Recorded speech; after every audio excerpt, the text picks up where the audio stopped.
단원 FM 청취자 여러분, 안녕하세요. 먼저 2026년 1월 방송을 사전 안내도 없이 결방하게 돼서 저희 프로그램을 기다리셨을 청취자 여러분께 사과의 말씀을 전합니다. 월담의 노동이 수다가 오늘로 벌써 방송 70회째를 맞았는데요.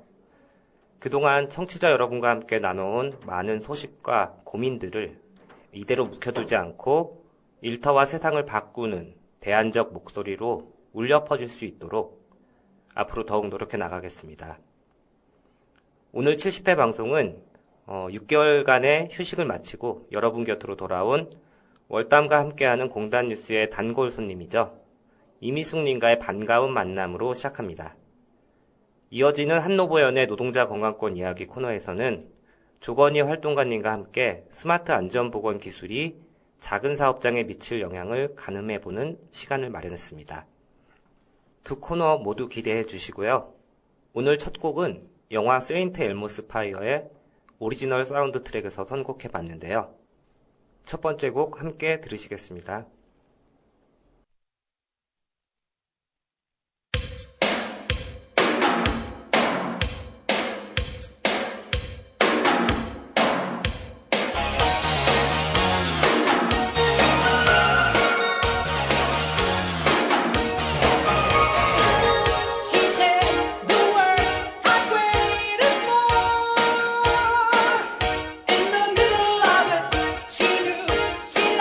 She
예, 작은 사업장 노동자들이 알아두면 좋을 법한 뉴스를 한 달 동안 잘 챙겨두었다가 오늘 이 시간을 위해서 하나하나 청취자 여러분들께 풀어드리는 코너죠. 월단과 함께하는 공단 뉴스, 올해 첫 번째 시간입니다. 오늘 드디어 이분이 저희 스튜디오에 나타나셨습니다. 6개월이라는 긴 공백을 딛고 오늘 과연 재기에 성공할 것인가? 오늘 재기에 공식 도전하십니다. 네. 반월시아 공단 노동조합 월담의 이미숙 위원장님 모셨습니다. 어서 오세요. 네, 안녕하세요. 월담노조 이미숙입니다. 예, 미숙님. 어떻게 그동안 뭐 하고 지내셨나요? 네. 그 6개월 동안, 잘 먹고, 잘 쉬고, 그랬습니다. 네. 네, 제가 봐도 표정이 참 좋아 보이네요. 부럽습니다. 네, 살이 포동포동 올랐죠? 그런 말 한 적이 없는데 왜? 굳이. 네. 안 보이는 라디오에서 굳이 왜 그런 그러게요. 말씀을. 네, 네. 예, 근데 미숙님 안 계시는 동안에도 저희 방송은 쭉 진행이 됐잖아요. 그래서 네. 그 방송을 좀 꾸준히 들어보셨나요? 그럼요. 계속 들었죠. 저 없는 사이에 이제 게스트로 참여하신 우리 월담노조 집행위원 분들이, 저보다 이렇게 진행을 능숙하게 잘 하시더라고요. 네. 네네네. 그래서 좀 불안하셨구나. 네, 좀 불안했어요. 좀, 저 사람들이 잘 못해야 되는데, 왜 저렇게 잘하지? 이런 염려. 정말 그랬습니다. 다들 선수시더라고요. 네. 잘 하도록 응원하고 그런 마음보다는 네. 시기와 질투, 그렇죠, 불안감 그렇죠, 이런 그렇죠. 나쁜 마음이 앞섰군요. 그렇죠. 잘하면 안 되는데. 이런 마음가짐이 과연 네. 우리 월담의 노동의 수다에 도움이 되는 그런 마음가짐인지 네. 약간 좀 의심스럽긴 한데요. 예. 아무튼 미숙님의 그런 공백이 전혀 안 느껴질 정도로 이 그러게요. 전혀 안 월담노조 느껴졌어요. 집행위원 분들이 그동안 정말 잘해주신 건 맞고요. 네. 하지만 이렇게 새해가 되자마자 보기 좋게 자리를 꿰찬 미숙님이십니다. 그럼요, 네. 그럼요. 네. 아무튼 반갑습니다. 네, 영현님도 이게 반갑고, 특히나 우리 청취자 여러분들 너무 반갑습니다. 네. 올 한 해도 이 미숙님과 함께 공단 뉴스 코너 알차고 또 재밌게 꾸며나가길 기대해 보겠습니다. 네. 그러면 바로 첫 번째 공단 뉴스 소식으로 들어가 볼까요? 네. 첫 번째 소식입니다. 산업통상자원부가 최근 안산 사이언스밸리 지구를 경제 자유구역으로 추가 지정했다는 소식입니다. 네. 안산 사이언스밸리 지구는 안산시 상록구 사동 일대에 조성되는 단지인데요. 글로벌 R&D 기반의 첨단 로봇과 제조, 비즈니스를 거점으로 삼는다는 목표로 개발되고 있습니다. 그 안산 사이언스밸리 개발에 4천억 원 정도가 투자된다고 하던데, 네. 그러면 이 자금은 어떻게 활용되는 건가요?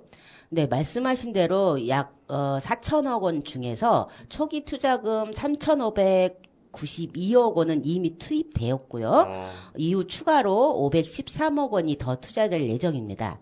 이 자금은 연구시설을 포함한 다양한 공공시설을 조성하는 데 사용된다고 합니다. 네, 주거시설도 거기에 포함되겠고요. 네. 그렇군요. 그런데 그 경제 자유구역으로 지정이 되면 어떤 혜택이 따르는 건가요? 경제 자유구역으로 지정이 되면 외국인 직접 투자가 가능해지고, 각종 규제에 대한 특례가 적용됩니다. 이는 기업이 보다 자유롭게 사업을 운영할 수 있도록 혜택을 주는 것이죠. 그렇군요. 경제 자유구역으로 지정이 되면 외국인 직접 투자가 가능해지고 여러 혜택들이 주어진다는 거죠? 네네.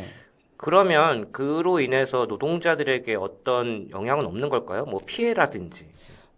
바로 그 부분이 좀 우려되는 지점입니다. 네. 경제 자유구역 내에서는 노동법이 일부 적용되지 않거나 그리고 규제가 완화될 수 있습니다. 네. 그런 법이 있나 봐요. 경제 자유구역의 지정 및 운영에 관한 특별법, 이런 법이 있나 봐요. 여기를 좀 살펴보니까요. 경제 자유구역 내 입주한 외국인 투자기업 등은 근로기준법상 근로시간 제한 규정을 일부 완화 적용받고 받거나 또는 무급휴일을 허용하는 등의 휴일 관련 규정도 유연하게 적용하는 이런 혜택을 받더라고요. 그리고 파견법 등 고용 형태에 따른 규제도 낮아집니다. 결국 노동자들의 권리가 축소될 가능성이 큰 거죠. 이 노동자들의 노동 환경이나 권리 보호 측면에서 굉장히 좀 취약해질 수 있다는 얘기군요. 네네. 그러면 이게 정말 심각한 문제 같은데요. 그런데 이 지역은 개발 제한 구역과 인접해 있다고 들었거든요. 네. 그러면 이 주민들의 생활에 미칠 영향은 좀 어떻게 보시나요? 글쎄요, 제가 전문가가 아니라서 답해 주십시오. 분석은 못하지만 어찌됐든 이 사이언스 밸리 지구는 개발 제한 구역에서 해제된 지역과 그리고 그 지역과 인접해 있는 지역이라고 하더라고요. 네. 그리고 일부를 포함하기도 하고 있기도 하고요. 네, 오늘 제가 계속 이렇게 떠듬떠듬하네요. 예, 앞으로 좀 잘 하시지 못하면 네, 큰, 구조조정이 있을 수 있습니다. 네, 어쩔 수 없습니다. 6개월 만에 복귀를 하다 보니까. 아무튼, 여기 사동에 보면 89블럭, 90블럭으로 이야기되는 이 지역이 개발과 함께 주차난이 굉장히 심각한 곳이라고 해요. 그렇군요. 그리고 학교시설, 상업시설도 부족해서 생활 불편이 있기도 하다고 합니다. 그래서 따라서 이 지역이 난개발이 좀 우려되는 지역이기도 합니다. 대규모 개발 가운데 주민들의 생활이 더욱 곤란해지지는 않을까 하는 걱정도 되기도 합니다. 네. 그러면 이 개발이 지역 경제에 미치는 영향, 아마 이런 것들을 아마 지자체에서는 더 관심사일 것 같긴 한데요. 그런 영향은 어떨까요? 그러니까 경기도에서 이제 2조 2천억 원의 생산 유발과 1만 2천 명 정도의 고용 창출 효과를 기대하고 있다. 이런 말이 있더라고요. 글쎄요, 그 경기도의 기대치는 다소 좀 과장된 측면이 있지 않나 싶습니다. 보니까 62.5%를 공공시설 용지로 배치하고 있거든요. 네. 그리고 이 산자부라고 하나요? 예, 산업통상자원부. 네, 산자부라고 하죠. 예. 산자부 고시에서도 신규 유발 인구를 1만 명 남짓으로 추산하고 있어서 네. 경기도에서 생각하는 1만 2천 명의 고용 창출과는 좀 거리가 있어 보입니다. 네. 그러면 결국 대규모 개발이 주민들에게 이런 긍정적인 변화로 다가오는 게 아니라 부정적인 영향을 오히려 초래할 수 있다는 우려가 좀 많은 거군요. 네. 예, 주민들과의 실제 거기 주민들이 이 단지 안에서 생계를 이어갈 가능성은 크지 않을 것으로 보여지기도 합니다.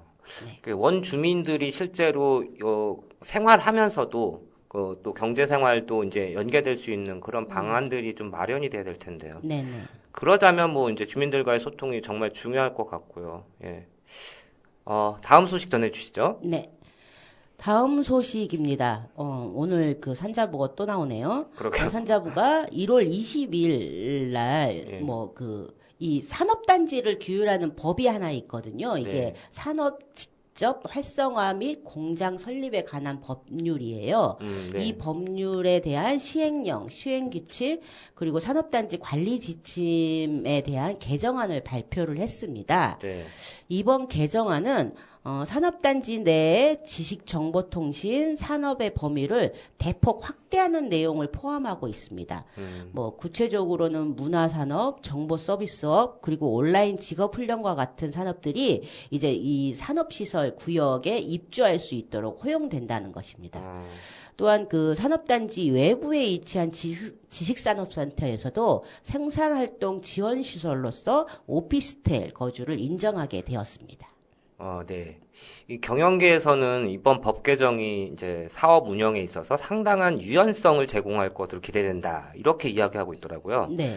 그러니까 이런 변화가 산업단지의 전반적인 구조와 또 운영에 어떤 영향을 미칠지 또 그것도 궁금하거든요. 네, 그 산업단지의 전통적인 성격이 변화할 가능성이 매우 높다고 보여집니다. 네. 현재 우리나라의 그 산업단지는 제조업 중심에서 비제조업과 지식 기반 산업으로 확장되고 있는 상황이기도 하거든요. 그렇죠. 이는 산업단지 본래의 기능을 약화시킬 수 있다라는 우려를 낳고 있습니다. 특히 오피스텔 거주 허용은 산업시설로서의 부지 활용을 저해할 우려가 매우 크죠. 결국 장기적으로는 산업단지의 목적을 흐트러뜨릴 요인이 될 수 있을 것 같습니다. 네.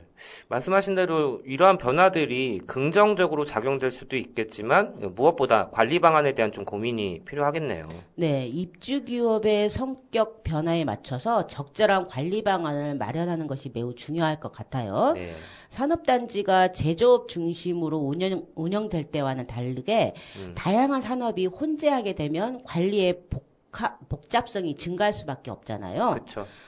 여기서 중요한 것은 이런 변화가 지역 주민이나 노동자에게 미치는 긍정적 또는 부정적 영향을 면밀히 분석할 필요가 있다라는 겁니다.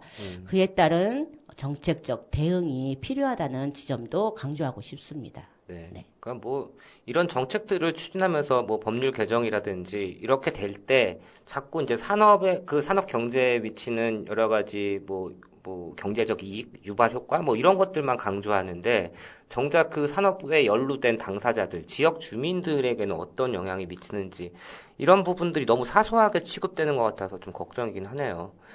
그러면 이 개정안이 구체적으로 지역 주민이나 노동자들에게 어떤 영향이 미칠 것으로 보이시나요?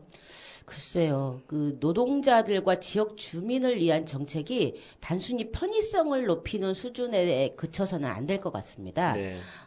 이들은 산업단지에서 생산활동에 종사하는 중요한 주체들이잖아요. 그렇죠. 그래서 이들에게 실질적인 혜택이 돌아갈 수 있도록 구체적인 정책이 마련돼야 합니다. 예를 들어서 노동자들의 노동환경 개선이나 지역 주민의 생활 수준 향상을 위한 프로그램들이 반드시 필요할 것 같습니다. 네. 이번 개정안이 뭐 단순한 규제 완화에 그치는 것이 아니라 뭐 더 깊이 있는 논의와 고민이 필요하다는 점을 강조하신 것 같습니다. 앞으로 산업단지의 변화를 잘 저희도 지켜봐야 할 것 같습니다. 예. 다음 소식으로 넘어갈까요? 네. 고용노동부가 지난 1월 14일 근로감독 혁신 방안을 발표를 했는데요. 이번 발표에서 가장 먼저 눈에 띄는 것이 바로 이름의 변화입니다. 네, 저도 그거 봤는데, 네. 근로감독관이 이제 뭐 노동감독관으로 바뀐다, 뭐 이런 얘기들이 있더라고요. 네네네. 그게 이제 뭐 단순히 단어만 바뀌는 문제는 아니겠죠? 네. 고용노동부에 의하면 네. 아무튼 그 근로라는 용어는 다분히 이게 우리도 알다시피 수동적인 의미를 담고 있잖아요. 맞아요. 예, 하지만 노동으로의 전환은 근로기준법상 근로자뿐만 아니라 플랫폼 종사자, 프리랜서, 특수고용직, 이른바 일하는 모든 사람을 국가가 보호하겠다는 포괄적 의지를 담고 있다고 고용노동부는 말하고 있어요. 예, 시대의 변화를 반영한 상징적 조치라고 볼 수 있겠습니다. 네. 네. 뭐 이제 이름을 바꾸는 것부터 시작해서 뭐 앞으로의 이제 뭔가 그 근로감독관 이제 뭐 노동감독관으로 바뀐다고 하는데 그 네. 증원 규모도 되게 파격적이더라고요. 현재가 뭐 2.6% 수준인 근로감독 비율을 앞으로는 뭐 7%까지 끌어올리겠다 이런 말이 있던데요. 네, 맞습니다. 그 2025년 기준으로 감독 대상인 5만 4천 곳이었는데요. 이걸 올해 9만 곳, 그리고 2027년까지는 14만 곳으로 대폭 늘리겠다라고 계획하고 있습니다. 사실 그동안 그 신고가 들어오면 나간다는 사후 처리가 중심이었잖아요. 그렇죠. 그러다가 보니 감독관 한 명이 수천 개의 사업장을 담당하는 구조였고, 일선 현장에서는 평생 일해도 감독관 얼굴 한번 보기 힘들다는 말까지 나오고 있습니다. 네. 이번에 감독관 2,000명을 추가 증원해서 예방 감독으로 체제를 전환하겠다라고 말하고 있습니다. 네. 근데 이번 정책의 핵심이자 가장 뜨거운 감자가 바로 이 감독 권한의 지방 이양이에요. 네. 예. 30명 미만 사업장의 감독권을 지방 정부로 넘기겠다는 건데 이것도 구체적인 내용이 궁금하거든요. 네, 지자체가 인허가권을 가진 지역 기반 업종이나 소규모 건설 현장 그리고 계절 노동자가 많은 사업장 등이 우선 대상입니다. 소규모 사업장에서 발생하는 노동법이나 산업안전보건법 위반 사항에 대해서 지방정부가 직접 감독하고 사후 조치까지 할 수 있게 하겠다는 건데요. 다만 뭐 파견법이나 중대재해처벌법 혹은 사회적 논란이 큰 사건들은 여전히 중앙정부인 노동부가 담당하겠다라는 거고요. 그런 이러한 이원화 체계를 구축하겠다라고 이야기를 하고 있습니다. 네.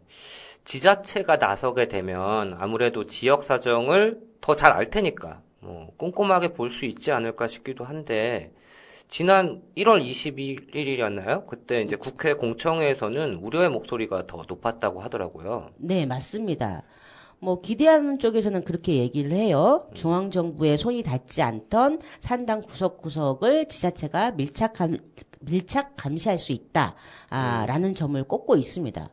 그러나 이게 우려하는 쪽에서는 지방정부가 그만한 전문성과 법적 집행력을 갖췄냐라는 이야기를 하고 있습니다.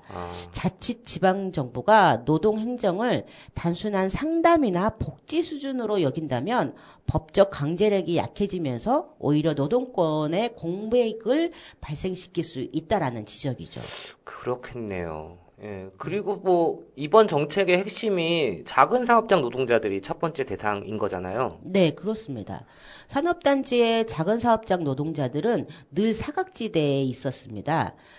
그동안 노동부는 인력이 부족하다는 이유로 신고사건 처리에 급급했잖아요. 네. 이번 혁신안이 말 그대로 혁신이 되려면 중앙과 지방정부가 긴밀하게 공조하는 시스템이 완벽하게 갖춰져야 합니다. 네. 행정 역량이 준비되지 않은 상태에서 성급하게 추진했다가는 작은 사업장 노동자들이 정책의 실험 대상이 될 수도 있을 것 같습니다. 실험 대상이 될 수도 있다라는 그 말씀이 참 무겁게 다가옵니다. 결국 우리 사회가 이 문제를 얼마나 지속적으로 감시를 하고 또 이슈화하느냐가 관건이겠네요. 그렇습니다. 정책은 발표보다 실행이 중요하잖아요. 그렇죠. 지방정부가 노동 문제를 해결할 실질적 힘을 가질 수 있도록 예산과 인력을 지원하는지 그리고 무엇보다 노동자의 목소리가 행정에 제대로 반영되는지 우리 모두가 잘 지켜봐야 할 것 같습니다. 네. 단지 이름만 바뀌는 노동 감독이 아니라 현장 노동자의 눈물을 닦아주는 실질적인 노동권 수호가 되길 기대해 봅니다. 이제 마지막 소식이죠. 마지막 소식은 우리 사회의 가장 어두운 사각지대의 노인분들의 이야기를 해보려고 하는데요.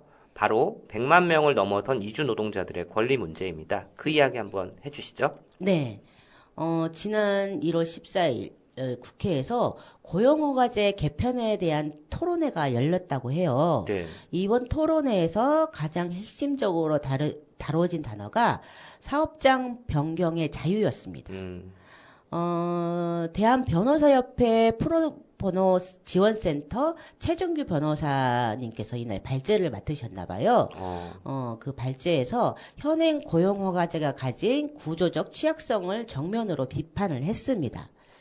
지금 시스템은 이주 노동자가 아무리 지옥 같은 환경에서 일하더라도 사장이 사인을 해주지 않으면 다른 곳으로 옮길 수 없잖아요. 네. 사업주는 이 권한을 무기로 임금체불이나 열악한 기숙사 환경, 심지어 폭언, 폭행을 견디려고 강요하고 있습니다. 그래서 최정규 변호사는 이것이 헌법상 평등의 원칙, 그리고 직업 선택의 자유를 명백히 침해하는 것이라고 이야기를 하고 있고 사업장 이동 횟수와 이 사유 제한을 전면 폐지해야 된다고 강조를 했습니다. 네. 사업장 이동의 자유가 없으니까 부당한 대우를 받아도 저항할 수가 없는 이런 현대판 노예제라는 비판이 계속 나오는 거잖아요. 정부도 이 문제를 인식하고 외국 인력 통합 지원 TF를 가동 중이라고 알고 있는데요. 지금 이 논의 과정이 순탄치만은 않은 모양이더라고요. 민주노총도 여기에 참여하고 있죠? 네. 그래서 민주노총은 아주 확고하다고 해요. 노동노예로 일하는 기간을 단 하루도 인정할 수 없다라고 하면서 입국 첫날부터 사업장 변경의 자유를 보장하라고 요구하고 있습니다. 예. 반면 정부는 입국 초기 1, 2년간은 이동을 제한해야 된다는 입장을 고수하고 있죠. 인력이 필요한 농촌이나 소규모 공장의 인력 이탈을 우려하는 건데 노동계는 강제로 묶어둘 게 아니라 일하고 싶은 환경을 만드는 게 먼저라고 반박하고 있습니다. 예, 당연한 얘기죠. 예. 사업장 이동 문제 외에도 또 시급하게 개선할 과제들이 많잖아요. 특히 이주 노동자들의 산재 사고가 끊이지 않고 있는데 그럴 때마다 늘 나오는 핑계가 그 언어 소통의 문제 아닙니까? 네. 참 비겁한 변명이죠. 그쵸. 네. 그 언어가 통하지 않는다면 말이 통하지 않아도 안전하게 일할 수 있는 매뉴얼을 만들고 관리 감독을 강화하는 게 국가와 기업의 의무 아니겠습니까? 맞아요. 네. 언어 탓을 한다는 건 책임을 노동자에게 떠넘기는 것입니다. 또한 최근 농어촌에서 발생하는 계절 노동자 인신매매성 고용 관행도 아주 심각하다고 해요. 네. 중간 브로커가 개입해서 임금을 착취하는 이런 행위는 국제적으로도 큰 망신이라고 볼 수 있습니다. 맞습니다. 이런 복잡한 문제들을 해결하기 위해서 관리 체계를 하나로 합치자는 그런 제안도 나왔다고요? 네, 지금 그 법무부, 노동부 등으로 행정이 분산되어 있어요. 이 네. 이주 노동자 관련한 문제는. 그쵸. 그래서 책임이 회피되는 이런 상황도 종종 발생을 합니다. 그래서 이주 노동에 관한 만큼은 고용노동부로 관할을 일원화해서 체계적으로 관리하고 나아가서 이들이 한국 사회의 일원으로서 정착할 수 있도록 가족 동반을 허용하는 장기 체류 전환도 적극 검토해야 한다고 노동계는 요구하고 있습니다. 네. 결국 이 모든 대책이 가리키는 방향은 하나인 것 같아요. 그들을 그냥 일손으로만 볼 게 아니라 사람으로 보라는 것이겠죠. 네, 정확합니다. 이들이 평등하게 일하고 안전하게 살 수 있는 환경을 만드는 것은 시혜적인 배품이 아니라 우리 헌법이 명시한 보편적 가치를 지키는 일입니다. 네. 우리 곁에 이주 노동자가 안전해야 우리 사회도 안전해집니다. 네. 오늘 공단 뉴스는 여기까지죠? 네, 그렇습니다. 예, 네, 오늘 아유, 오랜만에 했더니. 오랜만에 나오셔서 네. 예, 뭐 숨차게 이야기를 많이 해주셨는데 네. 정말 수고 많으셨습니다. 다음에 또 볼 수 있을지. 아유, 예. 그럼요. 저는 끝까지 저 여기 끝나도 여기 안 나가고 여기 계속 있을 거예요. 그러면 이제 뭐 네. 앞으로 이제 월담노조 집행위원들이 네. 돌아가면서 진행하는 방식은 작년까지가 끝이었던 건가요? 아니요, 뭐 그 돌아가면서 할 수도 있고 아니면 열려 있군요. 제가 뭐 권력을 남용해서 혼자 할 수도 있고 네. 열려 있는 상황입니다. 네, 네. 뭐 종종 다른 분들이 진행하는 것도 보면 네. 재밌을 것 같아요. 그럼요, 그래서 그럼요. 약간 잘하시니까. 네. 내부 경쟁을 좀 촉진해서 네. 누가 더 잘하나. 뭐 안 좋은 건가요? 아니에요. 네, 예. 알겠습니다. 아무튼 올 한 해도 계속 기대하고 또 함께 응원하겠습니다. 네, 미숙님 감사합니다. 네.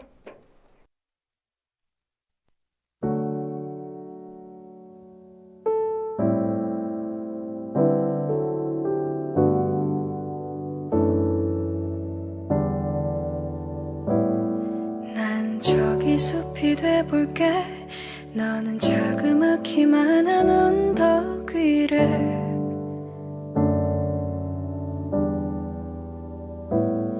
오르며 날 바라볼래.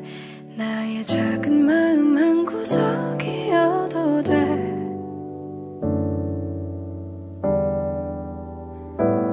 길을 더 보일게.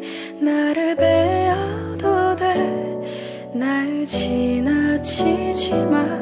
날 보아줘. 나는 널 들을게. 이제 말해도 돼. 날 보며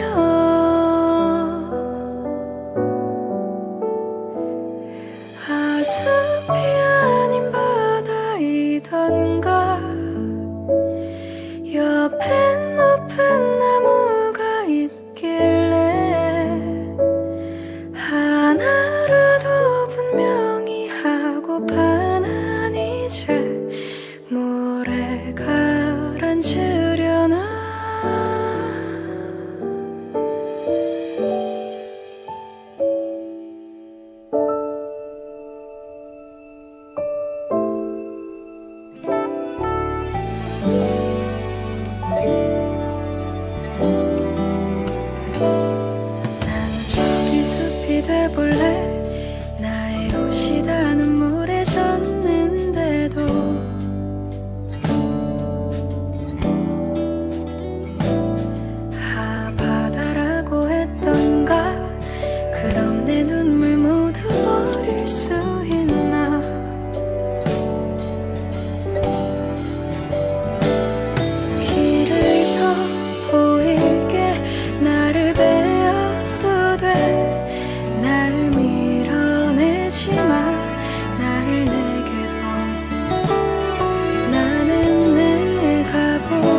예,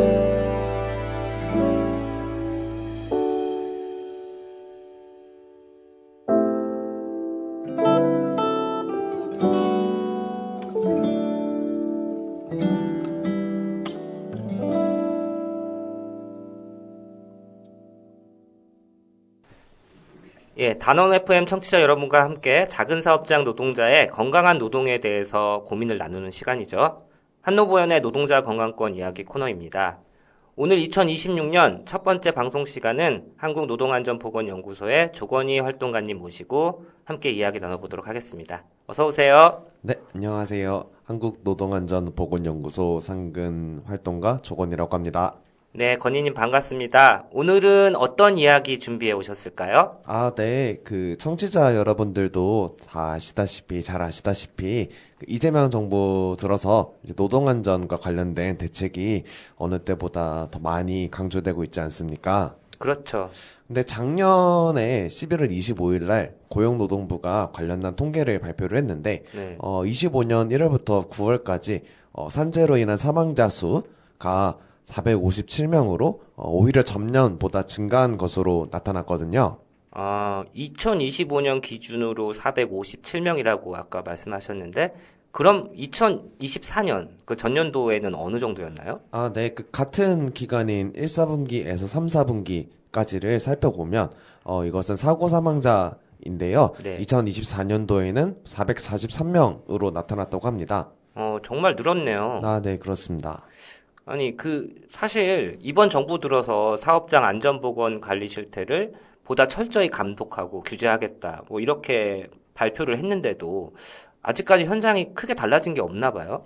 네, 아무래도 뒤에서 조금 더 이야기를 하겠지만, 이번 노동안전 종합대책이, 중대재해가 많이 발생한 기업들에게, 사후적으로, 그러니까 중대재해가 발생한 이후에 제재 조치에 많이 치우쳐져 있다는 한계점들이 계속 지적되어 왔는데요. 이번 통계를 통해서도 그런 부분들이 어느 정도 드러나는 게 아닌가 싶습니다.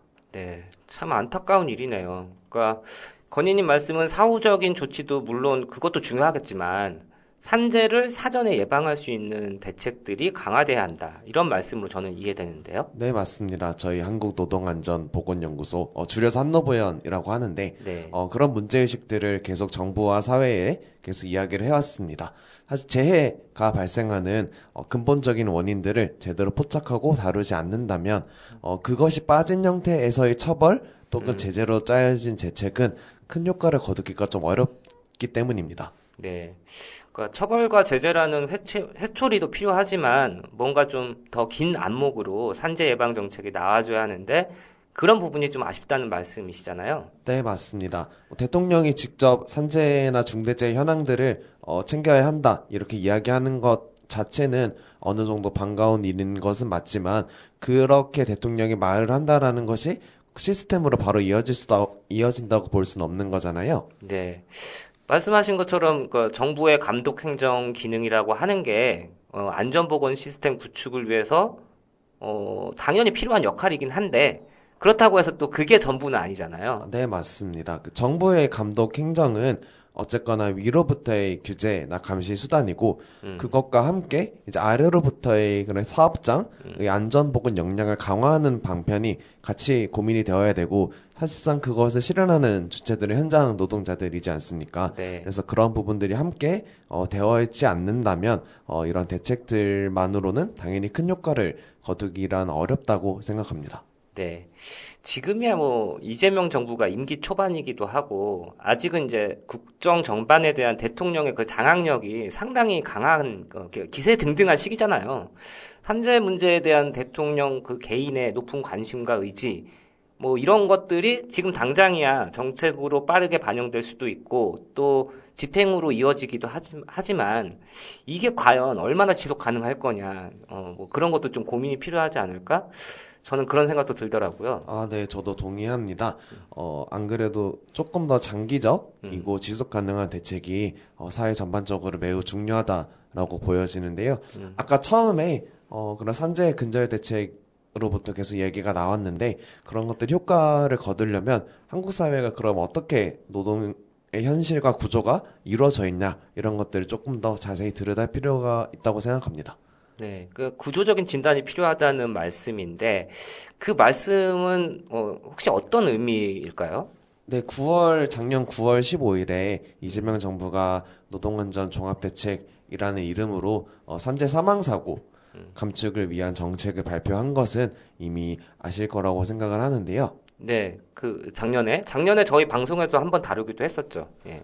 네, 그리고 앞서도 말씀드렸지만 처벌이라거나 예산만으로는 정부가 표방하는 산재 근절이라는 목표에 다가서기에는 비어있는 점들이 굉장히 많다라는 겁니다. 예를 들어 이제 위험의 외주화라고 표현되는 다단계 하구도급 구조를 축소하는 대책이라든지 아니면 그런 실질적인 책임을 지는 원청들이 그런 책임들을 실제로 강화를 한다든지 또 안전 조치의 공백으로 지적이 되는 하청 노동자들을 보호하기 위한 그런 안전 기준을 대폭 강화를 한다든지 등등 이런 구조적인 접근들이 무엇보다 중요하다라는 문제 의식입니다. 무슨 말씀인지 좀 이해가 가네요. 그러니까 이제 정부가 중대재해를 줄이려고 단속이나 처벌을 강화하겠다고 하고, 뭐, 예를 들어서 근로감독관, 뭐, 아까 저희 공단 뉴스에서 다뤘거든요. 이제 근로감독관 증원 같은 게 그 대표적인 정책 수단이잖아요. 그런데 그렇게 해서, 이렇게 감독 물량만 늘린다고 해서 되는 건 아니다. 보다 근본적인 문제를 들여다봐야 된다. 저는 이제 이렇게 들리거든요. 맞나요? 네, 맞습니다. 네. 그 용현님께서 지금 말씀하신 문제들을 정부도 당연히 깊게 고민해야 된다라는 과제라고도 생각을 합니다.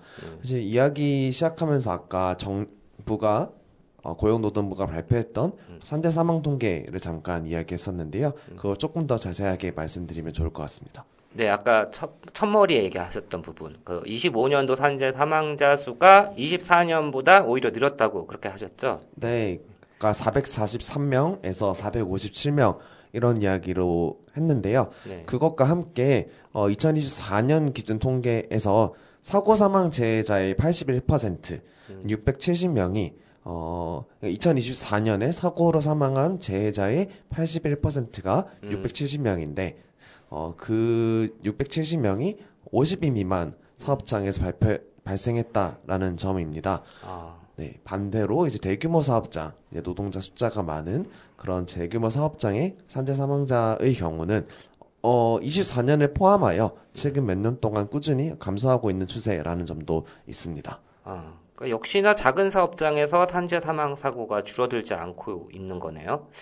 아니, 그러면 산재 소식이 유독 작은 사업장에서 더 많이 들려오는 이유는 뭘까요? 네, 그 여러 복합적인 이유들이 있을 것 같습니다. 아까 말씀드렸던 이제 다단계 하도급 구조, 뭐 위험의 외주화 같은 이런 산업적이고 구조적인 측면들이 굉장히 크게 작동을 할 수 있을 것 같습니다. 더해서 눈앞에 드러나는 좀 더 생생한 문제들도 있는 것 같습니다. 작은 사업장 대부분이 이제 비용이라거나 인력의 제약 때문에 이런 장비, 시설 이런 것들을 개선할 여력이 없다라던가 아니면 일상적으로 현장에 어떤 위험 요인들이 있는지 점검하고 관리하고 개선을 해나가는 그런 안전 전담 인력이 좀 부족하다라든지 이런 것들도 좀 직접적인 문제가 아닌가 싶습니다. 네. 그러면 정부가 이런 문제들을 일단은 좀 엄중하게 인식하는 게 우선일 것 같긴 하거든요. 설마 정부가 이런 현실을 모를 리 없을 것 같긴 해요. 어떤가요? 네, 잘 알고 있을 거라 생각합니다. 뭐 작년 9월 계속 얘기되는 노동안전 종합대책에서도 그런 이야기들을 어느 정도 확인할 수 있습니다. 그 대책 내용을 보면 뭐 소규모 사업장 혹은 영세 사업장, 뭐 산재 취약계층 이런 등등에 대해서 지원하겠다라는 방침도 얘기를 할 수 있을 것 같습니다. 예. 취약 사업장에 대한 지원을 강화한다는 게 아까 말씀하셨던 예산 지원 계획 말씀이신가요? 네. 먼저 올해의 산재 예방 지원 예산 2조 723억 원을 투입해서 소규모 사업장 대상으로 재정, 인력, 기술 지원을 확대하겠다는 계획들을 내놓고 있습니다. 10인 미만 사업장 그리고 공사 금액으로 따졌을 때 50억 원 미만 건설 현장의 추락기인 부딪힘 사고 예방에 433억 원 규모의 설비 품목 지원을 하겠다, 새로 편성하겠다라고 이야기를 하고 있고 또 한편으로는 스마트 안전장비라고 하면서 그런 관련 예산도 한 370억 원 정도 수준으로 확대하겠다고 이야기하고 있습니다. 네. 그러니까 재정적인 지원에 더해서 기술적인 지원까지 산재 예방 역량이 취약한 사업장에 집중적으로 투여하겠다 이런 계획이군요. 네, 맞습니다. 이제 오늘 사실 제가 본격적으로 준비했던 내용들을 이제 나눌 수 있을 것 같은데요. 이제 시작일까요? 네, 그렇습니다. 이제 시작인데 사실상 본론이기도 하고 네. 이러한 스마트 안전장비와 관련된 내용들이 오늘 본격적으로 이야기를 나눠보려고 합니다. 사실 저도 이 부분이 제일 궁금하긴 했거든요. 일단 스마트라고 하면 왠지 우리 일상을 좀 더 편리하고 윤택하게 또는 뭐 효율적으로 만들어줄 것만 같은 그런 기대감을 주긴 하잖아요. 근데 정말 실제로도 그러냐? 작은 사업장에 이런 스마트 안전장비가 도입되면 어떤 효과가 있을 거냐? 뭐 이런 게 궁금하더라고요. 네, 저희가 보통 뭐 스마트 혹은 뭐 AI 이런 것들을 붙이면 굉장히 뭔가 있어 보이는 그러한 효과들을 많이 낳는 것 같습니다. 그러한 것들이 이제 생활하는 공간이라거나 일터에서 부딪히는 어려움도 굉장히 혁신적인 뭔가 기술적인 대책을 통해서 속 시원하게 해결해 줄 것 같다. 이런 느낌을 주고 한편으로는 사회적으로 그렇게 유도되는 부분들도 있다고 생각을 하는데 예. 그러한 기술의 스마트 기술 뭐 이런 것들에 대한 맹신 혹은 거기에 대한 무비판적인 수용 이런 것들이 또 다른 위험을 낳을 수도 있지 않겠냐라는 우려 혹은 생각이 들긴 합니다. 맞습니다. 신기술 도입이 무조건 노동자에게 이로우냐, 뭐 이런 질문은 사실 많은 분들이 안 하시는 것 같긴 해요. 네, 동의합니다. 이게 좀 멀게만 느껴지시는 분들이 좀 계실 수도 있을 것 같아서 여기가 또 경기도니까 예. 경기도의 시범 도입 사례부터 한번 소개해 볼까 합니다. 그러니까 경기도에서도 이미 그 스마트 안전 기술을 도입하겠다는 그런 계획이 있었나 봐요. 네, 2022년 소식이기도 한데요. 경기도는 당시에 중대재해 예방을 위해서 300억 원 이상의 대형 건설 공사에만 적용하던 소위 스마트 안전 장비를 중소규모였던 남한산성 역사문화관 건립공사라고 하는 그런 공사에 시범 도입했다라고 합니다. 저도 이 소식은 오늘 처음 알게 됐는데요. 구체적인 내용이 좀 궁금하네요. 네, 당시 경기도가 그 관련 공사에 어떤 스마트 장비를 도입했냐라는 것부터 이야기를 해봐야 될 것 같습니다. 네. 먼저 위험 상황이 예측될 경우에 소위 진동이나 음성으로 노동자에게 상황을 알리는 스마트 안전모, 그리고 노동자가 소위 말하는 위험 지역에 접근할 시에 경보가 울리는 이동식 스피커, 뭐 움직임이나 각도 같은 걸로 그 당시가 이제 성벽 공사였다 보니까 그런 옹벽의 기울기를 감지하는 그런 계측기 이런 것들이 건설 현장에 투입되고 적용되었다고 하더라고요. 그러면 이번에도 정부가 작은 사업장 등 그 안전보건 역량이 취약한 현장에 지원하겠다는 스마트 안전 장비들도 방금 말씀하신 그런 종류의 것들이 대부분인 건가요? 방금 말씀드렸던 거는 이제 2022년이니까 네. 이제 벌써 4년 전 소식이고 사실 기술이 어느 정도는 더 발전했다라고 생각을 하고요. 네. 그렇기 때문에 건설 현장이라거나 제조업 사업장에 도입되는 그런 장비, 스마트 안전 장비의 성능도 그때보다는 어느 정도 개선되었을 거라고 생각하고 종류 역시 조금 더 다양해졌을 거라고 생각합니다. 예를 들어 이제 전방, 후방 카메라와 보행자를 자동으로 인식하고 경고 시스템을 하는 스마트 전동 기계차라거나 작업자의 상태를 실시간으로 파악해서 어떤 만약에 사고가 발생했을 때 그것이 어디에서 났냐라고 하는 바디캠이 달린 안전조끼라거나 아니면 스마트와 함께 대두되는 AI가 이동형 CCTV 형태로 작동하는 그런 장비들도 최근에 건설 현장을 중점적으로 보급되고 있는 추세기는 합니다. 그러면 이런 장비들이 실제로 현장 노동자들의 안전에 얼마나 기여하고 있는지 저는 그게 사실 궁금하긴 하거든요. 저도 그게 좀 궁금해서 관련 소식들을 찾아봤는데 얼마 전에 건설기계 전문 언론사에서 관련 소식을 보도했더라고요. 해당 보도에 따르면 건설업계 안전관리자 120명을 대상으로 설문조사를 했다고 하는데 72%가 투입 비용 대비 그런 스마트 안전장비 효과가 없다라고 답변을 했습니다. 17% 정도만 효과가 있다라고 했고요. 소위 말해서 이게 가성비가 떨어진다 이런 얘기인데 그런 설문조사 결과가 최근에 있었군요. 그 스마트 안전장비 도입 효과를 묻는 설문에 그 부정적인 응답을 한 비율이 70%를 넘는다고 하니까 그것도 참 의외네요. 이 응답자분들이 그렇게 본 이유는 뭐 때문일까요? 현장 안전관리자들이 당시 설문에서 꼽았던 가장 큰 문제점들이 현장의 적합성 부족이었습니다. 그래서 이번 설문을 저도 봤을 때 가장 크게 드러났던 문제점들이 불편했던 사용과 관리였던 것 같습니다. 예를 들어 장비를 운영을 하려면 당연히 배터리가 충전이 되어 있어야 되고 데이터 이런 것들이 전송도 잘 되어야 되고 또 그러한 데이터들을 관리하고 모니터링하는 그런 부가적인 업무들이 더더욱 발생을 하는 것이고 또 그러한 것들이 이제 정부라거나 아니면 본사에 보고를 하기 위한 서류 작업들도 대폭 늘어났다고 하더라고요. 그런 작업들에 이제 역량을 투입하다 보니 이제 안전 관리자가 현장에서 해야 되는 본연의 업무들을 방해했다라는 것이 당시 설문에서 이야기해 주셨던 대부분의 인식들이었던 것 같습니다. 네. 구체적으로 어떤 문제점 내지는 뭐 불편함을 느꼈는지는 이제 좀 알 것 같네요. 이것도 사실 따지고 보면 실질적인 안전 역량 강화나 뭐 현장 여건의 개선이라기보다는 너무 형식적인 그 안전 조치나 행정적인 실무 처리에만 치우쳐서 나타난 결과가 아닌가 하는 생각이 들거든요. 네, 맞습니다. 용현님 말씀해 주셨던 것처럼 형식적인 안전 조치라고 하는 게 결국엔 일선에서 일을 하는 현장 여건을 잘 모르고 무분별하게 스마트 장비를 도입했다라는 거랑 같은 맥락이라고 볼 수 있을 것 같은데요. 네. 아까 그 설문을 보도했던 언론사 내용에서도 그런 증언들이 잘 나와 있던 것 같습니다.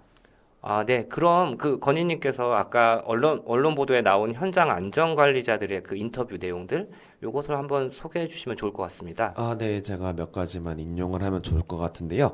관련하여 A건설업계 안전관리자는 스마트 안전장비 도입을 추진하는 정부는 장비에 대한 검증과 현장 여건부터 파악해야 된다라고 하면서 수천만 원을 들린 AI CCTV는 현장에서 단순 CCTV와 큰 차이가 없고 일일 단위로 충전해야 되는 배터리 문제나 고장에 따른 오보, 통신 음영 지역에서의 먹통 현상으로 사용을 중단하고 창고에 방치되고 있다라고 말했습니다.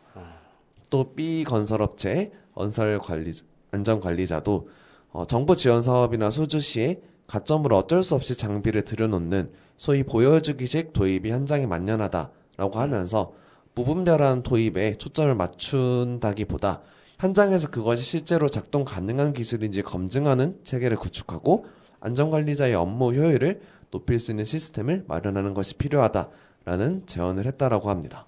알겠습니다. 역시나 보여주기식, 주먹구구식 도입이 문제였네요. 사실 스마트 안전장비라는 게 기존의 설비를 대체하는 어떤 일종의 신기술이라고도 볼 수 있잖아요. 그러면 신기술이 어떤 현장에 들어올 때 기대하는 효과도 물론 있겠지만 또 그로 인한 역효과 아니면 뭐 부작용 이런 것들도 동시에 고려해야 하는 거 아니겠습니까? 네, 그렇죠. 그런데 이렇게 스마트 기술이라는 이름으로 장밋빛 기대만 잔뜩 주입해 놓고서 현장 노동자들의 의견은 본체만체 덮어두고 이렇게 도입하는 거는 정말 문제인 것 같아요. 네, 아주 심각한 문제라고 생각을 합니다. 특히 정부가 소규모 사업장에 안전대책을 하겠다. 그 핵심은 스마트 안전장비 지원이다라고 이야기할 때 이건 개별 사업장 수준에서 이루어지는 경영 책임자의 어떤 정책 결정과는 수준과 위상이 굉장히 다른 문제가 되잖아요. 그렇죠. 그런 측면에서 보면 현장 노동자들의 목소리가 이런 정책 결정 과정에 제대로 반영되는 것이 굉장히 중요할 것 같고 네. 또 한 번 사실 강조하고 싶은 거는 이런 기술 중심적인 접근보다 현장의 위험들을 현장 노동자들이 제일 잘 알기 때문에 네. 그런 위험에 대응하는 노동자들의 역량 그리고 그러한 역량들이 실제로 현장에 반영될 수 있도록 하는 권리가 증진되는 것이 훨씬 더 중요하다라는 점을 반드시 말씀드리고 싶었습니다. 네, 정말 중요한 문제를 지적해 주신 것 같아요. 스마트 안전기술이 도입되면 금방이라도 현장의 문제점이 해결될 것처럼 말하는 분위기가 요새 들어서 더욱 파다하잖아요. 이런 접근 태도가 갖는 위험성을 쉽게 지나쳐서는 안 된다는 점을 건희님이 다시 한번 짚어주신 것 같습니다.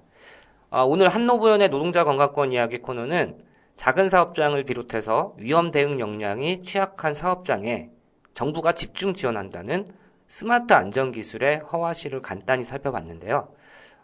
그러면 마지막으로 오늘의 핵심 포인트라고 할까요? 그 점을 한노보연 조건희 활동가님께 듣고 오늘 이야기를 마치면 좋겠습니다. 네. 제가 오늘 현장 구체적인 사례들을 좀 많이 풍부하게 이야기하지는 못했던 것 같습니다. 그럼에도 이번에 노동안전 대책, 정부가 이야기하는 노동안전 대책 중에 작은 사업장에서 정부가 어디에 무게중심을 두고 있느냐라는 것에 대해서는 뭐 스마트 안전장비 AI 같은 형태로 어느 정도 짐작할 수 있었겠다. 그렇게 전달되었으면 좋겠다라는 생각이 듭니다. 스마트 안전기술과 같은 것들이 굉장히 기술적인 해결책이기도 하고 뭔가 만능인 것처럼 그렇게 될 것이고 거기에 우리가 뭔가 기댄다거나 그런 모습들은 현장에서 일을 하고 있는 그 우리 노동자들도 당연히 경계할 필요가 있겠다라고 생각이 듭니다. 첨단 기술로 위협을 어느 정도 없앨 수는 있겠다라고 하지만 사실상 그러한 기술들이 현장의 안전 확보에 실질적으로 기여할 수 있는지 그런 것들을 우리가 충분히 검증할 수 있고 그렇게 거부할 수 있고 혹은 그런 기술들에 관여할 수도 있다고 생각을 합니다. 스마트 안전기술이라는 명목으로 그런 것들이 노동자들의 행동이나 양태 이런 것들을 통제하고 감시하는 데 악용되는 것도 당연히 경계해야 될 것 같습니다. 실제로 여러 배달 현장이나 이런 곳에서는 알고리즘 이런 형태로 노동자들을 감시하는 형태로 사용되고 있는 것이 아니냐라는 우려들도 제기되고 있고요.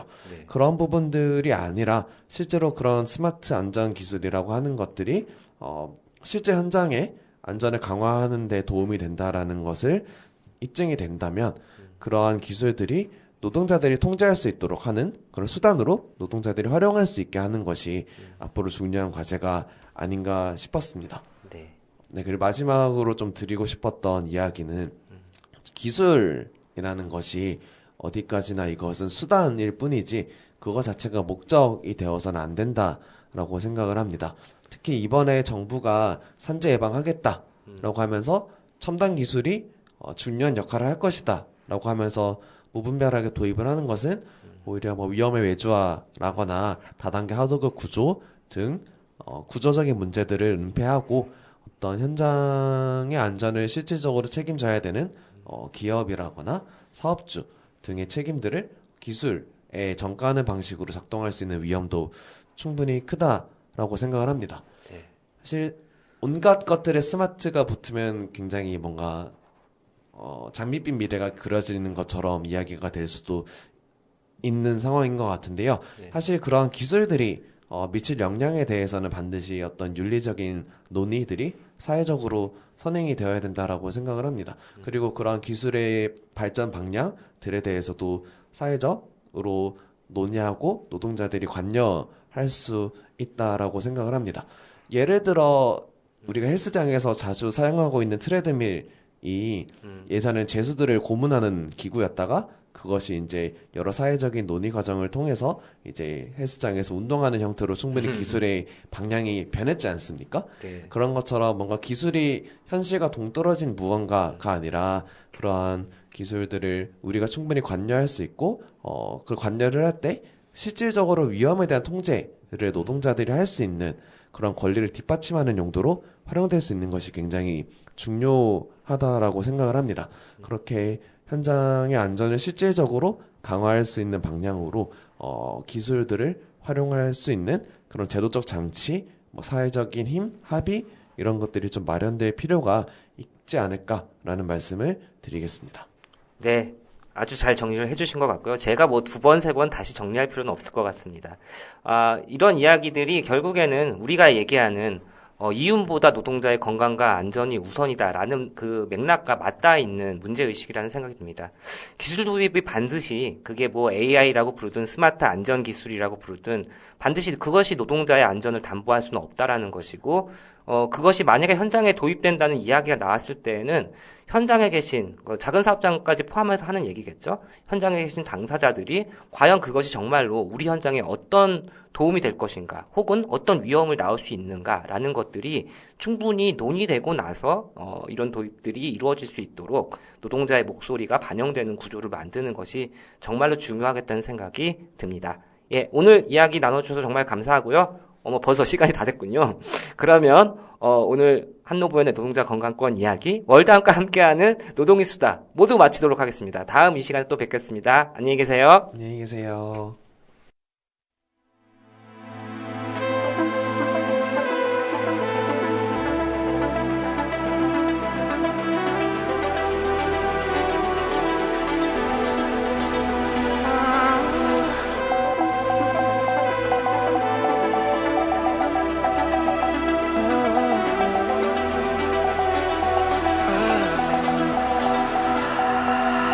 이리저리 내쫓는 정보의 그물에 불붙어 살지 못하는 넌 나고 저다 모두 호들갑 떨며 세상을 바꾸는 무진수의 모델에 넋을 잃고 있네. 인간보다 더 인간적인 터킨 머신 새 시대를 줄 거라고 믿고 있는가. 사람들은 아저 뒤도 따질 것 없이 지는